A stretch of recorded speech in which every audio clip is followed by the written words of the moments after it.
ಕಲಬುರಗಿ ಜಿಲ್ಲಾಧಿಕಾರಿ ವಿರುದ್ಧ ಅವಹೇಳನಕಾರಿ ಹೇಳಿಕೆಗೆ ಸಂಬಂಧಪಟ್ಟಂತೆ ಈ ಪ್ರಕರಣಕ್ಕೆ ಸಂಬಂಧಪಟ್ಟ ಹಾಗೆ ಕೋರ್ಟ್ ವಿಚಾರಣೆಗೆ ಎಂಎಲ್ಸಿ ಎನ್ ರವಿಕುಮಾರ್ ಗೈರಾದ ಹಿನ್ನೆಲೆಯಲ್ಲಿ ಜಾಮೀನು ರಹಿತ ಬಂಧನ ವಾರೆಂಟ್ ಅನ್ನು ಹೊರಡಿಸಿದೆ ಕೋರ್ಟ್.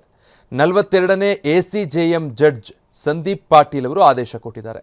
ಕಳೆದ ವರ್ಷ ಸ್ಟೇಷನ್ ಬಜಾರ್ ಠಾಣೆಯಲ್ಲಿ ಈ ಕೇಸ್ ದಾಖಲಾಗಿತ್ತು. ಈ ಪ್ರಕರಣಕ್ಕೆ ಮಧ್ಯಂತರ ತಡೆ ನೀಡೋದಕ್ಕೆ ಹೈಕೋರ್ಟ್ ನಿರಾಕರಿಸಿತ್ತು. ಸಮನ್ಸ್ ಜಾರಿಯಾದರೂ ಕೋರ್ಟ್ಗೆ ಹಾಜರಾಗಿಲ್ಲ. ಹೀಗಾಗಿ ಈಗ ಬಂಧನ ರಹಿತ ವಾರೆಂಟ್ ಅನ್ನು ಜಾರಿ ಮಾಡಿ ನ್ಯಾಯಾಲಯ ಆದೇಶ ಹೊರಡಿಸಿದೆ.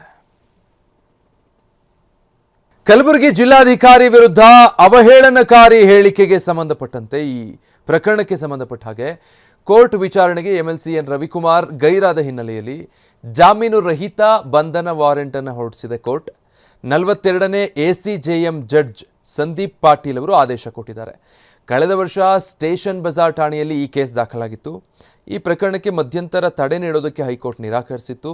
ಸಮನ್ಸ್ ಜಾರಿಯಾದರೂ ಕೋರ್ಟ್ಗೆ ಹಾಜರಾಗಿಲ್ಲ. ಹೀಗಾಗಿ ಈಗ ಬಂಧನ ರಹಿತ ವಾರೆಂಟ್ ಅನ್ನು ಜಾರಿ ಮಾಡಿ ನ್ಯಾಯಾಲಯ ಆದೇಶ ಹೊರಡಿಸಿದೆ.